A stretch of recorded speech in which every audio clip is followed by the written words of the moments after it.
So I just flew back in from Atlanta, and it was an interesting experience. I want to say that the breath of the city definitely has a different feel from here in Florida.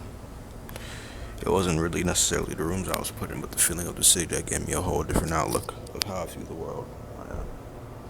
In a way, I felt small, but it gave me the confidence that I could be bigger. Whenever you're put in rooms where you realize that you're small in a place so grand in scale, it not only broadens your horizons, but lets you know what you really can do. It was interesting. But I'll show you guys some photos I took. And we'll throw this in, mix it in with some footage I had planned for this video. Not from Georgia. And let's get it. Modern Renaissance man.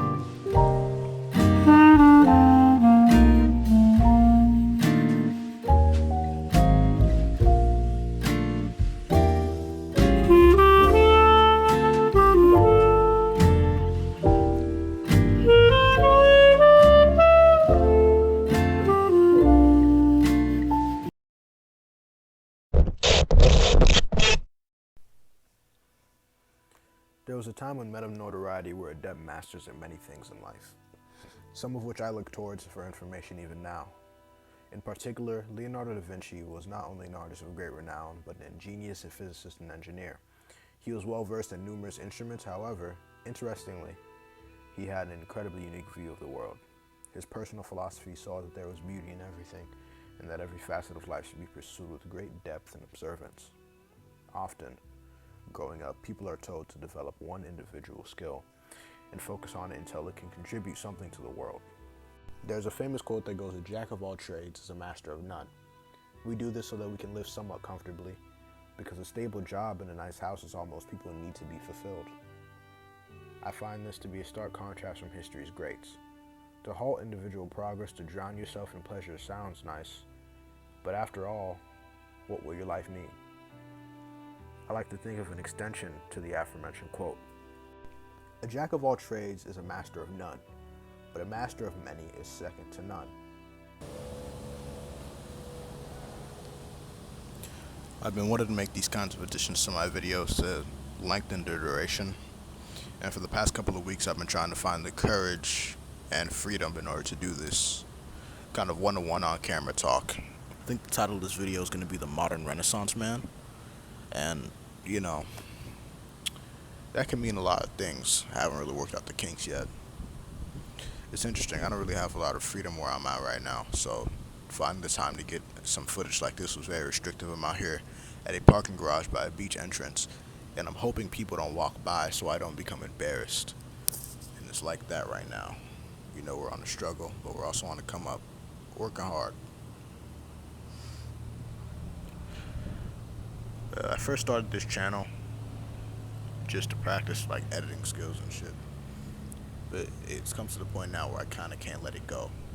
I have to keep making videos, and even though it's not as consistent as I want it to be, I keep making them. I don't know why. It's come to the point where whenever I'm confused about anything or a topic, I will literally come to my own videos for reference. Even times where I'm trying to find a new shot or a new edit or some kind of form of color grading, I look at my own videos for reference, and I never thought of that before. I've been interested in so many things, but to find that reference, I've been looking at other people's lives and other people's work, but I've never taken the time to look at my own work for something like that, and that's really liberating to me. And I want to do something with this channel. I wonder if it could become big. That's just a dream, right? Like, imagine just TheSilentMilkdud on the scene getting cream. That was corny as shit. That was corny as hell. Nah, but I mean, again, being interested in so many things, I've always taken reference for other people's lives. But the idea that I myself could be something to look towards, and that these videos could be something to enjoy. Like I even find myself rewatching my own videos for entertainment sometimes. That's a liberating feeling.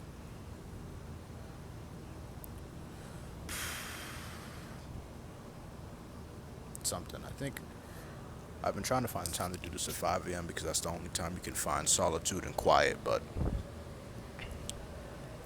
5 a.m.s haven't been going good for me, and I've been trying to do this for the past 2 weeks. It's either the 5 a.m. I need to, I wake, look at the alarm at 5:30, and I over fucking sleep, or the 5 a.m.s that I need, something's going on to where I can't even get outside and turn on the camera. Even now, people are walking by, and I'm kind of getting embarrassed. It's kind of crazy. I'm just gonna act like I'm doing a photo shoot. Alright. Of course, being adept in a particular avenue should be respected, but often people that are idolized are adept at many things. For example, Kobe Bryant displayed extreme dedication to basketball, but most know nothing of his exceptional interpersonal skills, speaking multiple languages. What if my personal inspirations, Miyamoto Musashi, spent the majority of his life dedicated to the sword, however spent the latter half of it writing philosophy in the mountains? In fact, one of his most notorious quotes states, "Once you understand the way broadly, you can see it in all things." This idea supports why those that are adept at a particular craft can translate so well into others.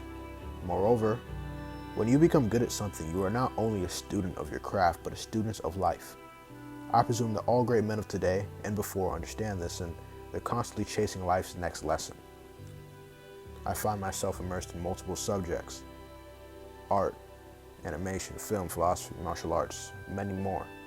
I find myself immersed to the point where I explore each subject intensely, seeking to explore them to the fullest. This worldview automatically alienates you. Instead of doing things to do nothing, you begin to do things to do more. The what if remains constantly in the back of my mind.